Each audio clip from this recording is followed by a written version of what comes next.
সহজে আৰু কম সময়তে চিংৰা বনাবলৈ শিকোৱা হওক।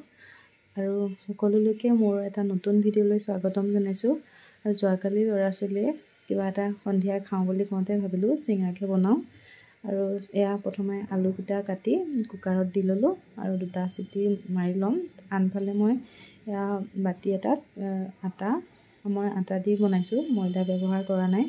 আটাত অকণমান নিমখ আৰু পানীৰে এয়া ডো এটা বনাই ল'ম। চাব যাতে ডোটো ঢিলা আৰু টান নহয়, মাজতে ৰাখিব লাগিব।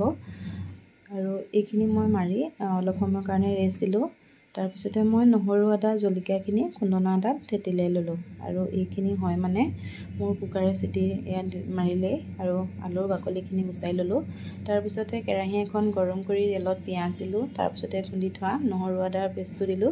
আৰু ইয়াতে মই শুকান মছলাখিনি দিলোঁ, জলকীয়া, জিৰা, ধনিয়া, হালধি গুড়াখিনি দি অকণমান পানী দিলোঁ। পানী দি এয়া মই বইল কৰি থোৱা মটৰখিনি দিলোঁ। আৰু তাৰপিছতে আলুখিনি দি সোৱাদমতে নিমখ দিলোঁ। নিমখ দি আলুখিনি ভাঙি লৈছোঁ। আৰু আলুখিনি গোটেইখিনি একেবাৰে ভাঙি নেপেলাব, অকণমান গোটা কৰি ৰাখিব।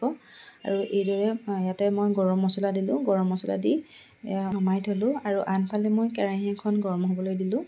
তাৰপিছতে ডোটো এটা সৰু লাডু কৰি ল'লোঁ। আৰু ৰুটি আকাৰত বেলি এইখিনি এনেকৈ মাজেৰে কাটি চিংৰা আকৃতি দিবলৈ হেৰি কৰিছোঁ। ছাইডকেইটা অকণমান পানী লগাই ল'ব আৰু এনেকৈ জইন লগাই ল'লোঁ। তাৰপিছতে অকণমান হাতেৰে চেপি দি ইয়াতে ষ্টাফিংখিনি ভৰাই দিলোঁ। আৰু ভৰাই দি ছাইডকেইটাত অকণমান পানী লগাই ছাইডটো অকণমান এনেকৈ হেঁচা মাৰি চিংৰা আকৃতি দিবলৈ চেষ্টা কৰিছোঁ। আৰু এনেকৈ চিংৰা আকৃতি দি এটা হৈ গৈছে। বাকীখিনি মই ডাঙৰকৈ এটা ৰুটি আকাৰত বেলি লৈছোঁ। বেলি লৈ এয়া 4 ভাগ কৰি আলুৰ ষ্টাফিংখিনি দিলোঁ। তাৰপিছতে নিজৰ ইচ্ছামতে যেনেকৈ আপুনি ভাল পায় বা সুবিধা হয় তেনেকৈ আপুনি আকৃতি দিব পাৰে। এইটো মই স্কুৱেৰ টাইপৰ দিলোঁ।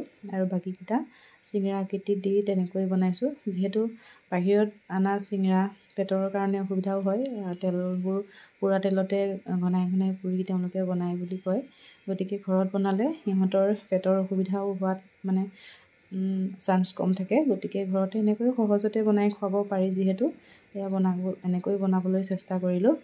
আৰু ভিডিঅ'টো যদি ভাল পায় এটা লাইক কৰি দিব। আৰু যদি মোৰ পেজখন ফ'ল' কৰা নাই ফ'ল' কৰি দিব।